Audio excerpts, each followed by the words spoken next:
आज के महासंगम की तैयारी कुछ इस तरीके से होती है जिसे देखने के बाद ये शो में आगे आने वाले ट्विस्ट के लिए सारे जितने भी ऑडियंस और सारे जितने भी इस दोनों शो नागिन और बेकाबू के जितने भी फैंस हैं सभी लोग एक्साइटेड रहेंगे। अब तो आई थिंक ऐसा लगा कि फैंस के डिमांड पे ये वीकेंड पे नहीं, हर वीक पे, हर डे पे आना शुरू हो जाएगा। आखिर आज की शुरुआत में क्या हुआ है महासंगम में, आए नजर थे इस पूरे वीडियो पे। So hello and welcome to FIFA Fooz. मैं हूँ आपके साथ आपकी दोस्त और इस शो की होस्ट दीप्ति बिस्वाल।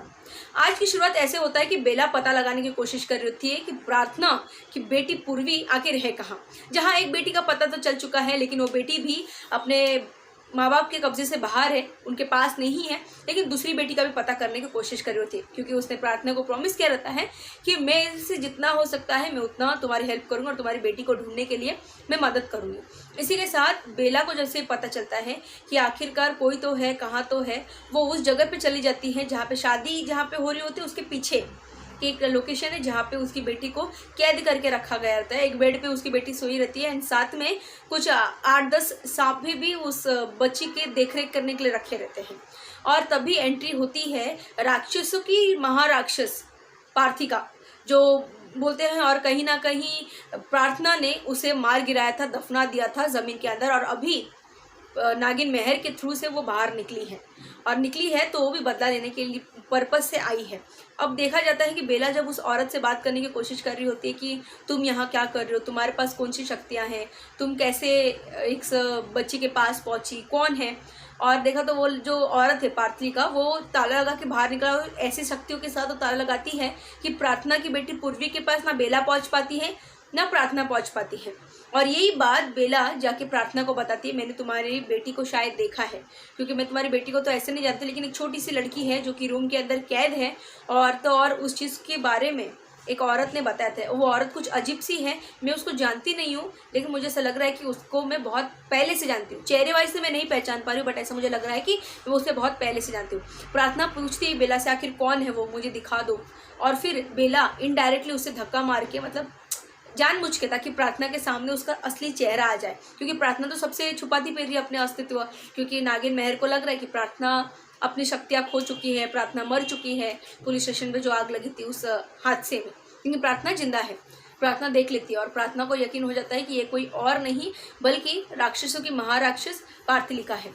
और फिर तब उसको समझ में आता है कि आखिरकार ये क्यों शादी कराना चाहती है अपनी बेटी का मेरे शेषनाग के साथ, क्योंकि उसके पास उसकी जो बेटी है यानी कि जो मेहर, नागिन मेहर जो है, उसकी जो बेटी त्रिशा है वो किसी नागिन का बच्चा या राक्षस का बच्चा नहीं, दोनों का बच्चा है, मतलब नागिन और राक्षस दोनों का बच्चा है। अगर त्रिशा शादी कर लेती है शेषनाग से, अगर उनको बच्चा होता है तो उस बच्चे के अंदर नागिन का भी गुण होंगे और राक्षस का भी गुण होगा, जो कि दुनिया का सबसे शक्तिशाली बच्चा कहलाएगा, या फिर आप कह सकते हो न्यू क्रिएचर के तौर पे सामने आएगा जो सबसे शक्तिशाली रहेगा। इसी वजह से मेहर चाहती है कि उसकी बेटी का शादी हो जाए शेषनाग से, क्योंकि उसकी बेटी के अंदर भी राक्षसों का खून दौड़ता है, इस पर्पज से। और फिर देखा जाता है बेला पता करने की कोशिश कर रही होती है कि आखिरकार ये हो क्या रहा है। फिर एक जगह पे जाती है जहाँ पे वो शेखर को देखती है, यामिनी के पति को देखती है, और वो पता लगाती है कि यामिनी का पति तो बहुत ज़्यादा डरा हुआ है, क्या ऐसा बात हो गया कि वो डरा हुआ है। और तो और बेला उसे हिप्नोटाइज कर देती है और हिप्नोटाइज करते हुए उसे पूरा बात निकालने की कोशिश कर रही होती है कि आखिरकार अस्वस्थ को मारा किसने है। अस्वस्थ यानी कि रानव का भाई, प्रणव का भाई, जो कि अभी रानव के अंदर जिसका आत्मा है, उसको मारा किसने होता है। और फिर जाकर हिप्नोटाइज करके उसको सारी बातें पता करने की कोशिश कर रहा होता है, क्योंकि सबको यही लगता है कि यामिनी ने मार गिराया है, रानव को भी यही लगता है कि यामिनी ने ही अस्वस्थ को मारा है, जबकि ऐसा नहीं है। उसने पूरी सच्चाई बता दिया है कि किस तरीके से अस्वस्थ के पास से हम लोग वो असली शस्त्र ले रहे थे, अस्वस्थ वहाँ से भाग निकला था, फिर हम दौड़ते दौड़ते रूम में आए, उसके बाद अस्वस्थ की बीवी ने देख लिया था, जो कि खुद भी एक राक्षस थी।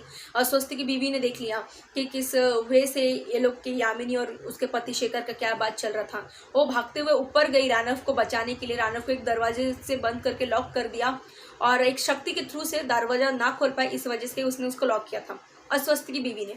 और फिर वो कहते हैं ना, राक्षस को कोई और नहीं मार सकता, राक्षस खुद को ही मार सकता है, राक्षस को कोई और नहीं मार सकता। यामिनी फिर वो अश्वस्थ की बीवी को मारने के लिए चली गई। फिर अश्वस्थ की बीवी ने अपनी शक्तियों से एक चाकू इन्वेंट किया जो कि वो यामिनी को मारने के लिए इस्तेमाल करने वाली थी, लेकिन यामिनी ने ऐसा खेल रचा कि अश्वस्थ की बीवी उस चाकू से खुद को ही मार दी और इस तरीके से अश्वस्थ की वाइफ का डेथ हो जाता है। और यहाँ पे अश्वस्थ की वाइफ मरी मतलब गिर जाती है, उसका डेथ हो जाता है, तो वही दूसरे साइड पे अश्वस्थ का डेथ हो चुका रहता है, क्योंकि यामिनी बोलती है अभी हमें अश्वस्थ के पास पहुँचना है। जब तक वो अश्वस्थ के पास पहुँचते तब तक पता चल जाता है कि अश्वस्थ का डेथ हो चुका है। और ये बात का शेखर पता लगा देता है कि जिसने भी अश्वस्थ को मारा है वो कोई औरत है, वो कोई जेंट्स नहीं बल्कि वो एक औरत है। आखिर वो औरत कौन है ये नहीं पता है। तभी बेला को पता चलता है कि यामिनी ने नहीं मारा है, यामिनी ने मजबूर जरूर किया है, यामिनी मारना चाहती थी लेकिन यामिनी गुनहगार नहीं है, यामिनी ने मारा नहीं है। लेकिन ये बात वो हरनब तक कैसे पहुंचाती है आने वाले टाइम पे मैं आपको ये भी चीज़ें बताऊंगी धीरे धीरे कि ये बात हरनब तक आखिर कैसे पहुंचती है। और जो यामिनी अपना अस्तित्व, अपनी पहचान, अपना आप कह सकते हो सामने आने से डर रही थी हरनब के सामने, क्योंकि हरनब को पता लग चुका है, ऐसा आदि ने बता दिया था। अभी वो नाचते हुए, क्योंकि शादी का घर है, वो नाचते हुए सामने आती है और हरनब उसका पीछा करता करता जाता है कि अब मैं यामिनी से बहुत सारे सवाल करूंगा कि मेरे भाई को आखिर इसने क्यों मारा।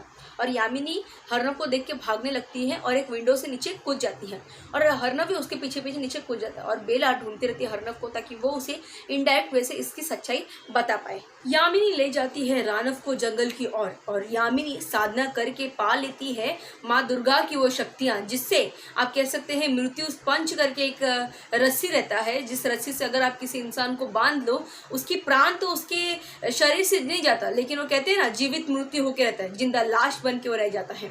वही हालत यामिनी ने रानव का कर दिया। रानव सोच में पड़ गया कि आखिरकार यामिनी के पास ये शक्तियाँ कहाँ से आ गई, लेकिन फिर भी जंगल में आपस में लड़ने लगे यामिनी और रानव, लेकिन रानव की शक्तियाँ कमजोर पड़ते हुए दिखी क्योंकि यामिनी ने साधना करके पा ली थी वो मृत्यु शक्ति, जो धागे से, जो रस्सी से वो रानव को बांध ली और रानव को ये कही जिस तरीके से प्रणव को मैंने ज़मीन में दफना लिया था उस तरीके से तेरा हाल मैं आज करने वाली हूँ। वही यामिनी को पता चल गया था कि रानव के अंदर प्रणव का आत्मा है, क्योंकि रानव उस दौरान यामिनी से बुआ बन के नहीं, बुआ भतीजा का नहीं, बल्कि भाई बहन की तरह बात कर रहा था, क्योंकि प्रणव और यामिनी भाई बहन थे। और रानव ने ये कह दिया तूने दिखा दिया ना तेरा सौतेलापन, तूने मार दिया हमें, ऐसा वैसा बहुत सारी चीज़ें उसने वहाँ पे रिवील कर दिया। और इस दौरान यामिनी को और गुस्सा आया। यामिनी ने ये तो कह दिया कि अगस्त को मैंने नहीं मारा है, अस्वस्थ को मैंने नहीं मारा है, और तो और ये कह के उसे उस रस्सी से बांध देती है और ज़मीन के अंदर बहुत डीपली उसे उसकी शक्तियों के थ्रू से अंदर दफना देती है। और दफनाने के बाद एक काला धागा टाइप निकलता है वो ताबीज़ के साथ। यामिनी कहती है जब तक रानव का राज मुझे छुपाना है तब तक ये ताबीज़ को मैं अपने गले के अंदर गले में बांध के रखूंगी और ये चीज़ मैं किसी को पता नहीं चलने दूंगी। और वही ताबीज़ को अपने गले पे बांध के वो चली जाती है वापस, जंगल से वापस चली जाती है शादी के उस लोकेशन पे जहाँ पे रघु और त्रिशा की शादी होनी रहती है। और वहाँ पे जाके पहुँचती है और अपनी बहू मलिका से बात कर रही होती है। बेला चारों ओर ढूंढ रही होती है कि आखिरकार रानव गया कहाँ। अगर मलिका मिलेगी तो रानव का भी पता चल जाएगा, क्योंकि रानव तो आखिरकार मलिका के पीछे ही भागा था। तो देखती है नीचे कि मलिका तो अपनी बहू के साथ यामिनी तो अपनी बहू के साथ अच्छे खासे बातचीत कर रही है, तो रानव कहाँ गायब हो गया। और तो और जब वो पास आने की कोशिश करती है यामिनी के, तब देखती है कि यामिनी के गले में एक ताबीज़ है, एक ब्लैक कलर का धागा है, उसमें कुछ ताबीज़ है। और फिर वहीं बेला पता लगाती है कि ताबीज़ में कुछ तो बात है, मुझे ताबीज़ लेना पड़ेगा। जब अगर मैं ताबीज़ नहीं लूँगी तो बहुत बड़ा नुकसान हो सकता है और रानव का पता मुझे चल नहीं सकता। शायद इस ताबीज़ में ही कुछ है, मुझे इसका पता लगाना पड़ेगा। वो जाके वो जो लाइट का जो स्विच रहता है वो प्लग आउट कर देती है, चारों ओर अंधेरा हो जाता है, सबको लगता है लाइट चली गई है। और उस मौके का फ़ायदा उठाते हुए उसके गले से, बेला यामिनी के गले से वो ताबीज़ ले लेती है और निकल जाती है वहाँ से। और फिर यामिनी को इस बात का पता नहीं चलता है कि उसके गले से ताबीज़ गायब है। यामिनी को बिल्कुल इस चीज़ का खबर नहीं होता है और यामिनी यही सोचती है कि मेरे गले में अभी तक ताबीज़ है, इसका मतलब है कि रानव उधर का उधर ही रहेगा और रानव के साथ कुछ भी कभी नहीं हो सकता और रानव का चैप्टर क्लोज हो गया। बेला वहीं वो ताबीज़ लेके बाहर के और निकल जाती है क्योंकि वहाँ पे तो लोग रहते हैं। और वहीं शेखर आ जाता है यामिनी के पास ये कहते हुए कि यामिनी तुम इतनी खुश कैसे नजर आ रही हो, रानव का डर निकल गया या फिर तुमने ज़्यादा पी रखी है। तब यामिनी कहती है कि रानव कौन, रानव का तो पता कट चुका है। जब तक मेरे गले में ताबीज़ है तब तक रानव का कुछ नहीं पता चलेगा किसी को भी। प्रणव का जो हाल हुआ था वही रानव का हाल मैंने कर दिया है। ये कहते हुए वो अपने पति को वहाँ से जाने के लिए कहती है। तब तक उसका पति उसका मजाक बनाते हुए कहता है कि आज शायद मैंने नहीं, तुमने ज़्यादा पी ली, क्योंकि तुम्हारे गले में कोई ताबीज़ है ही नहीं। और फिर यामिनी जब खुद को छू के देखती है कि उसके घर में ताबीज़ नहीं है, वो पागलों की तरह अपनी ताबीज़ ढूंढने के लिए लग जाती है कि आखिरकार ये ताबीज़ गया कहाँ, क्योंकि आखिर ये ताबीज़ किसी के हाथ लग गया, उसे पता चल जाएगा कि आखिरकार रानव कहाँ है और उसकी सच्चाई क्या है और मैंने उसके साथ क्या क्या किया है। वो चारों ओर ढूंढने लगते हैं और शेखर को भी यही कहती है कि तुम भी ये ताबीज़ ढूंढो मेरे साथ साथ। और उतना कह के हुए जब बेला बाहर जाती है, बेला का सीक्वेंस दिखाया था, जब बेला बाहर जाती है, बेला के हाथ लग जाता है वो ताबीज़ और बेला उस ताबीज़ को पता करने की कोशिश कर रही होती है। ताबीज़ उसको डायरेक्शन दिखा रहा होता है कि आखिरकार रानव कहाँ है, और बेला वो ताबीज़ को लेते हुए वो डायरेक्शन, जैसे गूगल मैप डायरेक्शन दिखाता है वैसे वो ताबीज़ डायरेक्शन दिखा रहा होता है और बेला उस चीज़ को फॉलो करते करते करते करते उस लोकेशन तक पहुँच जाती है। और आप कह सकते हो कहीं ना वे से कहीं ना कहीं से वो उस चीज़ को लेने की कोशिश कर रही होती है और बहुत परफेक्ट वाइज से वो रानव का पता लगा लेती है और वो जंगल तक तो पहुंच चल जाती है, लेकिन वो जंगल में ढूंढती रहती है कि आखिरकार रानव गया कहाँ।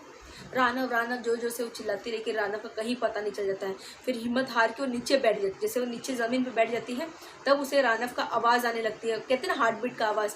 और वही बेला एक बार जब रानव से कही थी कि तुम्हारा और मेरा मिलना सालों पहले लिखा था, हम लोग मिलने के लिए बने हैं, बहुत पहले का जो 3-4 एपिसोड में दिखाया गया है, जो रानव को कन्फ्यूज़ करने के लिए ये बांध के ये सब चीज़ें बोली गई थी ये सारी चीज़ों में। और रानव भी कंफ्यूज हो जाता है कि आखिरकार ये बेला को हुआ क्या है, ये बेला ऐसा क्यों बोल रही है। और फिर अपनी शक्तियों का प्रयोग करके बेला को समझ आता था कि ज़मीन के नीचे रानव है और अपनी शक्तियों के थ्रू से वो रानव को बाहर निकालती है। जब बाहर निकलता है वो देखती है कि रानव पूरे बॉडी पे एक पूरा रस्सी बांधा हुआ है और रस्सी भी मृत्यु शांच का रस्सी है जो कि ऐसे जल्दी नहीं निकलने वाला। किसी ने तांत्रिक का यूज़ करते हुए, गलत तांत्रिक का यूज़ करते हुए ये चीज़ रानव के हवाले कर दिया है। और वो कहती है कि अगर दिन है तो रात भी है, अगर काला है तो सफ़ेद भी है, और अगर हम माने, हमारे मन में आस्था है तो पत्थर में भी मूर्ति है। और ये कहते हुए वो एक पत्थर को देवी का आकार देती है, अपने मांग से सिंदूर निकाल के टिक्का लगाती है उस पत्थर को, देवी माँ का जो पूरा वो अस्तित्व बनाती है। और कहती है जब तक रानव को होश नहीं आता तब तक मैं यहाँ पे नाचते रहूँगी और माँ आपकी जो शक्तियाँ हैं उसका किसी ने तांत्रिक वजह से गलत इस्तेमाल किया है, प्लीज़ रानव को आप ठीक कर दीजिए। ये करके परी का जो शक्तियाँ हैं वो यूज़ करते हुए नाचते रहते हैं। दिखाई देता है कि बेला के पैरों से खून निकल रहा है, फिर भी वो नाच रही है। और जैसे ही रानव के वो धागा टूटने को लगता है, उससे होश आने को लगता है, तब बेला छुप जाती है एक जगह पे और रानव उठ के, रानव को सारा चीज़ याद आता है, यामिनी ने उसके साथ क्या क्या किया, कैसे उसको दफनाया, कैसे वो मृत्यु शांच का रस्सी उसके अंदर बांधा। और रानव वहाँ से निकल के वापस वो शादी के लोकेशन में पहुँच जाता है। और बेला सोचती है कि मैं धरती पे फिर से जन्म ली हूँ ताकि मैं रानव को मार सकूँ, उसके हाथों से मृत्यु मेरे हाथों लिखी है, मैं क्यों उसके लिए इतना कर रही हूँ, मैं क्यों उसे बचाने के लिए ज़मीन से निकाली, आखिरकार मेरा भी तो मकसद यही है कि वो मर जाए, उसे मैं मार दूँ, लेकिन फिर भी मैं उसके लिए क्यों कर रही हूँ। फिर बेला खुद को समझाती है कि नहीं, उसका मरना मेरे हाथों लिखा है, इसके लिए मैं रो रही हूँ, अदरवाइज़ मेरे मन में उसके लिए कुछ भी नहीं।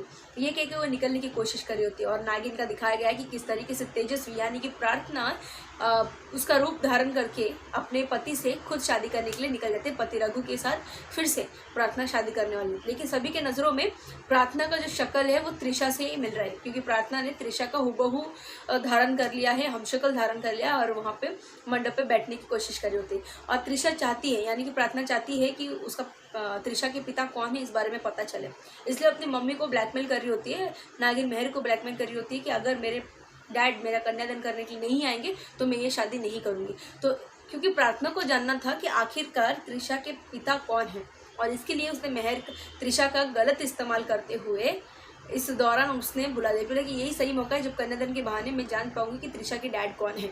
और नागिन मेहर से ये बात करते हुए वो बता देती है। और वहीं देखा जाता है कि किस वे से मंडप पे त्रिशा के डैड आए रहते हैं और उसे देख के त्रिशा शॉक हो जाती है, क्योंकि त्रिशा की वेश में बैठी होती है प्रार्थना शॉक हो जाती है।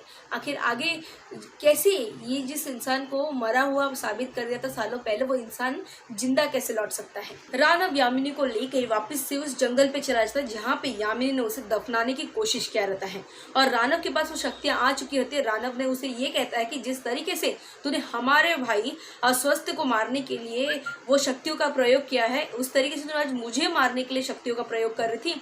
तुझे जरा भी शर्म नहीं आया, तूने तांत्रिक का प्रयोग करते हुए अपने ही भाई और अपने ही भतीजे के इस बॉडी को तू दफनाने की कोशिश करी थी। और यामिनी को उसने बहुत फटकारा, मारने की कोशिश किया, लेकिन वो कहते हैं ना राक्षस तभी मरते हैं जब वो खुद से मारने की कोशिश कर रहे होते हैं। मेन सीक्वेंस फिर नागिन का दिखाया गया, जहाँ पे नागिन का ये दिखाया गया था कि तेजस्वी यानी कि प्रार्थना अपना रूप बदल के त्रिशा बन के मंडप पे बैठी रहती है और जिस वक्त पे त्रिशा के डैड का एंट्री होना रहता है उस वक्त त्रिशा अपने असली अवतार में नीचे उतर के आके कह देती कि रुक जाओ। तब तक शादी हो चुकी रहती है, सिर्फ कन्यादान करना बाकी रहता है। उस वक्त आ जाती है त्रिशा और कहती है रुक जाओ। सब लोग वहाँ खड़े हुए परेशान हो जाते हैं और शौक में आ जाते हैं कि आखिर अगर त्रिशा मंडप पे बैठी है तो वो त्रिशा कौन है, दोनों में से असली त्रिशा कौन है। और इसे देख के शेषनाग भी परेशान हो जाते हैं कि मेरे बाजू में जो बैठी है ये आखिर कौन है। और ये करते करते हर कोई अपने असली अवतार में आ जाते हैं, जहाँ त्रिशा पोल खोल देती है कि प्रार्थना ने अपना शक्तियाँ नहीं त्यागी थी, अपनी शक्तियाँ त्यागी थी सुवर्णा ने, और प्रार्थना ने हमें धोखा दिया है। और फिर महर ये कहती है कि तुमने तभी तो हमें धोखा दिया, तो अब तुम खुद धोखे में रहोगी। ये कहते हुए प्रार्थना को मारने की कोशिश करी होती है, लेकिन प्रार्थना ने अपनी शक्तियाँ चला के महर को अपने वश में कर देती है और कहती है मैं नागिनों की नागिन हूँ, मैं शेष नागिन हूँ और शेष नागिन कभी मरती नहीं है। ये कहते हुए यहाँ का सीक्वेंस दिखाया गया है और फिर वहाँ पे खड़े सारे लोग परेशान हो जाते, शौक में आ जाते हैं आखिर ये इच्छाधारी नाग नागिन का शो क्या चल रहा है, हम लोग किसके शादी में अटेंड कर रहे हैं क्या। बहुत सारे लोग परेशान होते हैं और कहते हैं ना भागा दौड़ी करना स्टार्ट कर देते हैं उस मंडप से ही, मतलब निकलने की कोशिश कर रहे होते हैं। और ये खबर पूरा पहुंच जाता है परिलोक में, जहाँ पे आप कह सकते हो परी देवलिका के माँ तक ये खबर जाता है कि धरती पे कुछ अच्छे नाग नागिनों की जिंदगी अभी खतरे में है। नागिन लोगों का आपस में झगड़ा हो चुका है और जिस वजह का फायदा राक्षस लोग उठाने वाले हैं। और फिर राजमाता राजपरी धरती पे आएगी और फिर आपस में आप देख सकते हो नेक्स्ट वीक का ऐसे दिखाया है कि नेक्स्ट वीक भी महासप्ताह होने वाला है, जहाँ पे ये दिखाने वाले हैं कि किस तरीके से महापरी राक्षस की महाराक्षसनी के साथ लड़ने वाली है। वही नागिनों के आपस में भीड़ में लगने वाले हैं, जहाँ पे महर प्रार्थना महर की दोनों बेटियां और महर का जो सबसे खास जो इंसान था शेषनाग, उनके साथ आपस में 5 नागिनों का युद्ध देखने को मिलेगा। तो वहीं अगर मैं बेकाबू की बात करूं तो रानव और यामिनी का युद्ध देखने को मिलेगा। तो वहीं पार्थलिका के साथ परी की जो आप कह सकते राजपरी है जो कि देवलिका की माँ थी, वो जो धरती पर उनका युद्ध होगा। महासप्ताह में ये कह सकते हैं कि महायुद्ध होने वाला है और ये देखना खास होगा कि आखिरकार इसके अंत में किसकी जीत होती है। फिलहाल के लिए बस इतना ही। आज का ये एपिसोड का रिव्यू आपको कैसा लगा हमें कमेंट करके ज़रूर बताएगा और आप देखते रहिए फीफा फुल्स।